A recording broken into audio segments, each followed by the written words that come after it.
Boa tarde, maravilhindas.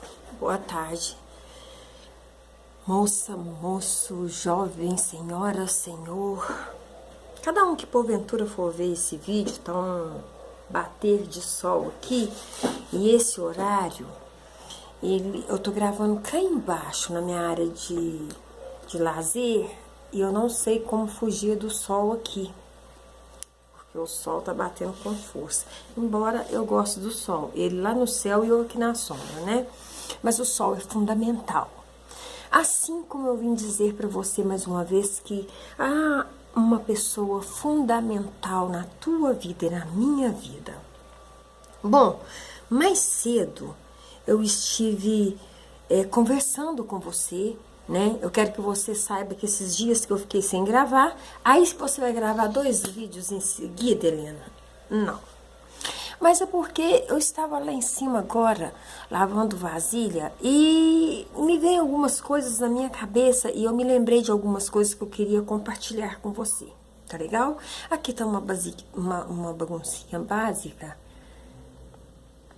A mesa de sinuca tá tampada, aqui assim tem roupa pra cima, aqui tem que dar uma ajeitada aqui. Eu vou dar uma geral só pra você ver que tá tudo desorganizado, eu ainda não limpei. Agora mesmo essa bagaça cai. Mas eu queria compartilhar com você algo muito importante. Gente, nós estamos vivendo um ano, vamos dizer assim, de prova para o cristão. Quando eu falo cristão, eu vou procurar não colocar minhas mãos na mesa, porque senão vai ficar tremendo aqui. Quando eu falo provação para os cristãos, eu estou falando para os cristãos que realmente entregou a sua vida para Jesus. Por quê?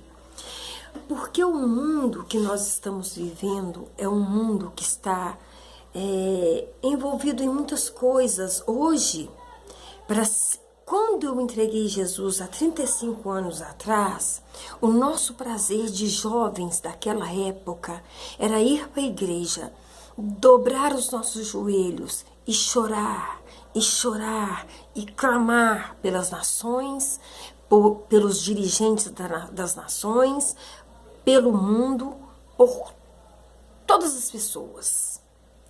Naquela época a gente ia para a igreja com o único intuito de buscar ao único Deus verdadeiro, né? Ao único Deus verdadeiro. O nosso intuito era esse, buscar ao único Deus verdadeiro. E hoje eu tenho visto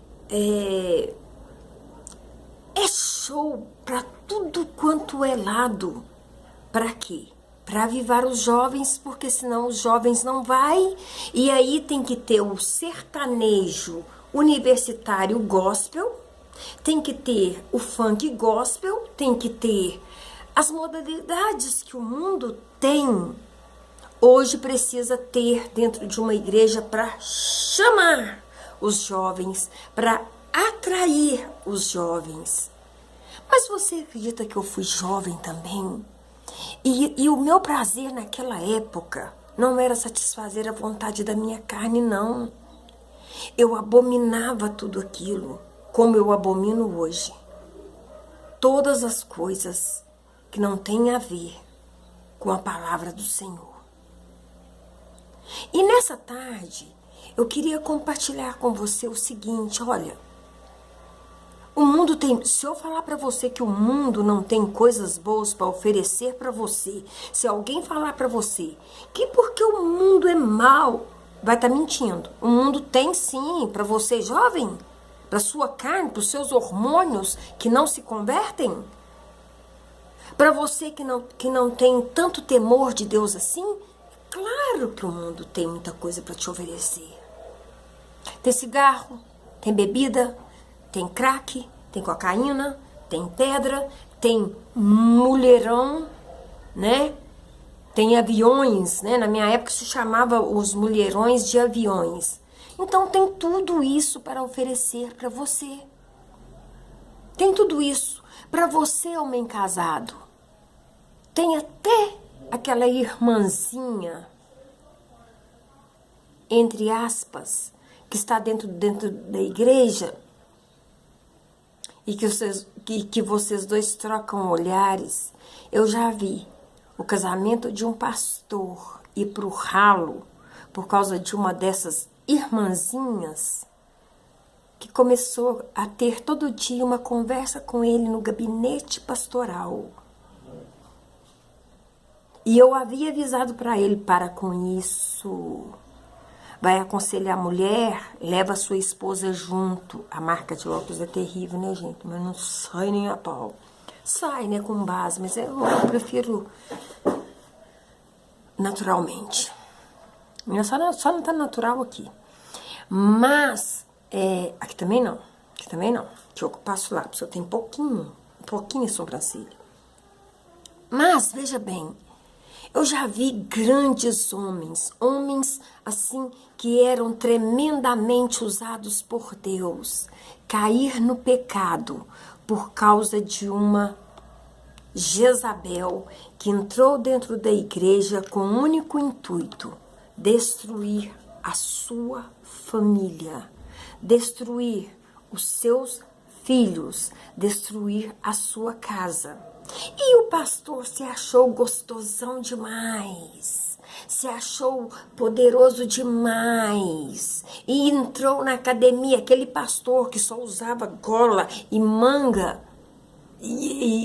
gola e manga não, gola, paletó e aquelas blusas social abotoada até aqui, ó, que eu falava com ele: nossa Deus, desabotou pelo menos o primeiro botão da camisa. Não, porque Deus não aceita, sabe, esses usos e costumes ferrenhos. Você é contra o uso e costumes, Helena? Não, porque eu não frequento esse tipo de igreja, né? Quando eu falo esse tipo de igreja, eu não estou desdenhando da igreja em si. Mas eu já vi muitas dessas pessoas de uso e costume escorregar tão feio na maionese, sabe? Escorregar de uma forma tão horrível, que eu sou contra o uso e costume, sim. Que de repente um dia eu estava aqui em casa, ele era amigo do meu esposo, conversava muito com meu esposo. De repente ele começou a mudar a maneira de vestir. Tá achando que eu sou a mulher que muda a maneira de vestir? O homem também muda.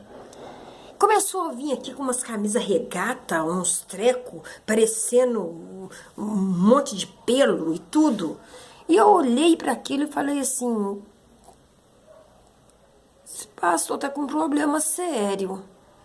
Então, já para tirar ele da reta, né? E ele tava se sentindo, com todo respeito, gostosão demais, bonito demais. E naquela época, homem cabeludo era o máximo.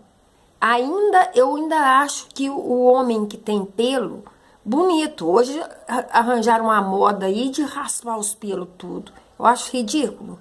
Se Deus deu pelo para homem, porque Deus sabia que o homem ia precisar do pelo. Então, né? Assim como eu acho ridículo mulher de sovaco cabeludo e homem de sovaco raspado. Aí, né? Mas,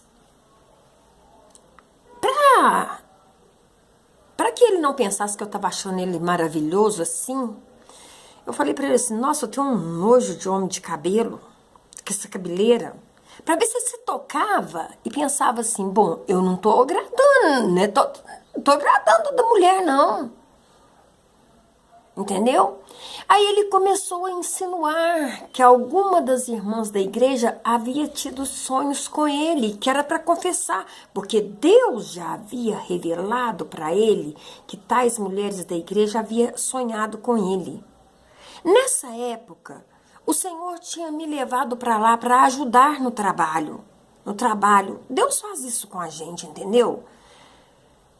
E eu fui para ajudar no trabalho. E como todo mundo sabe, eu não deixo para amanhã aquilo que eu tenho que falar agora, ou mais tarde. Eu não sou profeta nem profetiza. Eu sou uma mulher que lê Bíblia, conheço Bíblia e tenho uma intimidade com Deus. Eu não preciso ser profetisa para falar aquilo que Deus quer. Aí, chegou a minha vez, ele fez uma pergunta um por um. Ele falou assim, eu queria saber de você, Helena. Isso há quase 20 anos atrás. Eu falei para ele assim, meu filho, que eu perca um dos meus filhos, se a minha mente perdeu o tempo de sonhar com você. Primeiro, você não faz, como a gente fala, gente? Você não faz meu tipo. Você não faz meu tipo. Eu sou casada e você não faz meu tipo. E umas coitadinhas lá que achou que ele tinha sido usado pelo Espírito Santo e eu sabia que o homem estava na carne pura. Eu sonhei. Se eu tivesse um pedaço de pau lá, eu sentava na cabeça delas. Né? Ele falou assim, eu sabia. E o homem começou a andar cada vez mais. Até, gente, que de repente entra uma Jezabel dentro da igreja, ele abandona a família, filhos e vai viver com essa mulher. Então, o que eu quero dizer para você, mulher, principalmente para você, mulher, o pecado jaz à porta. O que quer dizer isso? O pecado está na porta da sua casa. Uma brechinha que você der, por mais pequena que seja, ela entra e arrebenta com tudo. O que eu preciso fazer, Helena? Você vai me ver aqui. Eu não sou mulher de ficar usando gola e manga. Primeiro, que eu estou dentro da minha casa. Segundo, a minha casa é toda murada e muro alto. Entendeu? Quando eu saio com meu marido, eu não saio dessa forma. Né? Quando eu vou à igreja, eu não vou dessa forma. Mas eu tô dentro da minha casa, eu sei que aqui não vai chegar ninguém. E quando chega, avisa antes, né? Mas você precisa de entender que hoje o diabo não tá preocupado com o mundo lá fora, não, porque o mundo jaz nele. O mundo é dele. E o mundo tá aí. E as pessoas que estão no mundo estão aí vivendo à disposição dele. Mas você precisa de entender que é você que edifica a casa, que é você que tem que rodear a sua casa. Quantas voltas eu dei nessa casa de madrugada, 2 da manhã, 2:30 da manhã, 3:30 da manhã, era só o Senhor me despertar para mandar espíritos malignos saírem da minha casa, de rodear a minha casa. Porque a minha vida inteira, desde que eu entreguei a minha vida para Jesus, a minha luta no mundo espiritual era e é enorme. Então eu vim dizer para você, você não foi chamada para ser só mais uma lustra-móveis do banco da sua igreja.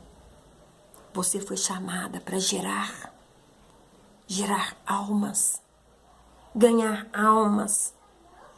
Você pode até tentar fugir. Ah, porque lá na minha igreja acontece isso, acontece aquilo outro. Filhinha, a Bíblia é clara.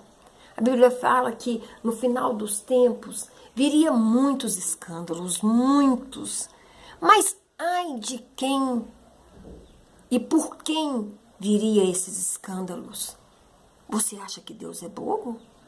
Você acha que Deus não tem a capacidade de mudar toda uma situação, a situação da sua casa, do seu esposo, do seu filho, da sua família, e te dar uma família correta, uma família temente a Ele, uma família que busca Ele em espírito e em verdade? Tira todos os dias 5 minutos do seu tempo. É muito, Helena. Vamos começar com 1 minuto, então. E ore todo dia para os membros da sua família, colocando-os nas mãos de Deus, falando com Deus, Deus, eu os coloco diante do Senhor, para que o Senhor venha tratar deles, para que o Senhor venha cumprir a tua vontade neles, para que o Senhor venha trazer a paz que excede a todo e qualquer entendimento na vida de cada um deles, e você verá o agir de Deus na vida do seu filho, na vida do seu esposo, na sua casa. Você não vai ficar preocupado com quantos números que eu tenho, quantas pessoas que se inscrevem, porque quando Deus tomar conta da tua vida, Ele vai dirigir você, seu canal, você vai passar a ser um canal de bênção para as outras pessoas, com as suas receitas, com a sua palavra, com o seu cantar, com o seu falar, com a sua maneira de limpar. Ele vai fazer algo diferente na tua vida. Não queira, nunca, jamais, sair dos propósitos de Deus e ser uma Jezabel. Seja aquilo que Deus te chamou para ser. Uma mulher que saqueia o inferno. E como eu saqueio o inferno? Ganhando alma para Jesus, dizendo que Ele veio para salvar e para buscar aquele que estava perdido. Que Ele ama o pecador, odeia nosso pecado, abomina o nosso pecado, mas nos ama como pecador. E deu o seu único filho para morrer no meu e no seu lugar. Tenha uma tarde, uma noite abençoada e lembre-se, aquilo que você procura, aquele milagre que você procura, Deus tem hoje para você. Não é amanhã não, é hoje para você. Se você crer, chame por Ele, chame por Ele. Lembra como que Deus foi criando o mundo? Vai lá em Gênesis, foi pela palavra. Começa a profetizar, começa a falar palavras que edificam dentro da sua casa. Um beijo para você. Que Deus abençoe. Não se esqueça, a alegria do Senhor é a minha, é a tua, é a nossa força para a honra e glória do nome de Jesus. Fiquem com Deus. O Senhor abençoe.